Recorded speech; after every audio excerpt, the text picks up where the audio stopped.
আসসালামু আলাইকুম। সবাই কেমন আছেন? আশা করি সবাই ভালো আছেন আল্লাহর রহমতে। তো আজকে যে ভিডিওটা দেখতেছেন এটা হলো ইরাক শহরের ভিডিও। তো অনেকে ইরাক আসতে ভয় পান। হ্যাঁ, আসলেও ভয় আছে ইরাক শহরে। ইরাক শহরে পুলিশের অত্যন্ত ভয়।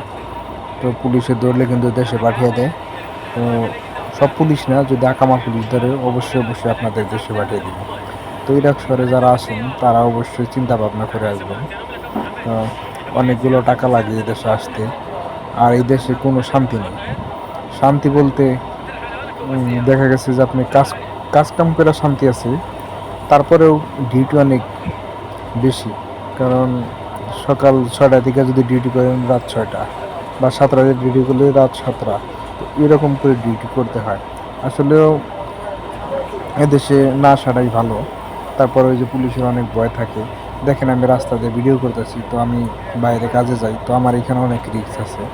তো কোম্পানি থেকে নিয়ে যায়, কিছু করার নাই। না আছে আকামা, না আছে কোনো কিছু।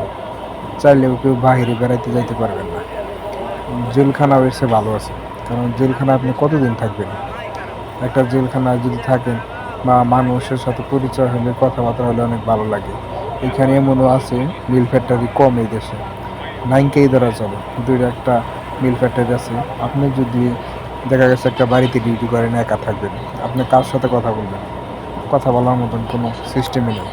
দেখা গেছে আপনি আবার একটা অফিসে চাকরি করতেছেন, হয়তো অফিস থাকলে কথাবার্তা বলা যায়। আমি প্রথম এসে জেনারেটারে চাকরি করতাম, মানে এই দেশে কারেন্ট থাকে না, জেনারেটর চালাইতাম, মানুষের বাড়িতে বাড়িতে লাইন ছিল। তো সেখানে আমি একলাই থাকতাম। একা থাকার কারণে আমি এমন হয়ে গেছিলাম, মনে হয় যে আমি একটা বোবা। কারোর সাথে কথা বলতে ভালো লাগতো না, মানুষের সাথে মিশতে ভালো লাগতো না। তো 5-6 মাস করার পর আমি ওইখান থেকে চাকরি বাদ দিছি। বাদ দিয়ে এখন একটা মার্কেটের মাঝখানে কাজ করতেছি, মানে গোডাউনে। তো এখানে আল্লাহর রহমতে ভালোই আছে। তো এখানে একটা সমস্যা কি, তারা বাহিরে নিয়ে যায়। যেমন এই যে আমি বাইরে গেছি, আমাদের মালিকের 3টা গোডাউন, সেইখানে নিয়ে যায়। এখানে যদি পুলিশ আমার ধরে, মালিক আমার ছাড়াইতে পারবো না। যদি ভালো হয় তাহলে অবশ্যই ছাড়াইবো, আর যদি ভালো না হয় তাহলে আমার নিয়ে একবার বাংলাদেশ পাঠিয়ে দেবো। তা আসলে এই দেশটা অনেক রিক্সের দেশ।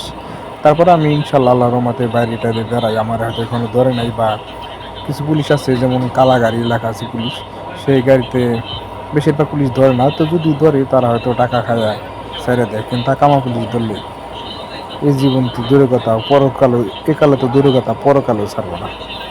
তো আপনারা ইরাক শহরে যারা আছেন অবশ্যই সাবধানে থাকবেন, সাবধানে চলাফেরা করবেন, অযথা কেউ কখনো বের হবেন না। আর যে এই দেশে আসেন, হাজারবার চিন্তা করে আসবেন। মানুষের সাথে শুনতে শোনাবে অনেক ভালো, কিন্তু আসার পরে দেখা যায় আসলে কি, আসলে পরে বুঝতে পারবেন। যারা না আসছেন তারা বুঝবেন না। ওইখানে দেখেন এই যে পুলিশের গাড়ি দেখা যাইতেছে, তো আমাদের ওই পুলিশের গাড়ির সামনে রাখা যাবে। তো এখন ভিডিওটা অবশ্যই স্টপ করবো।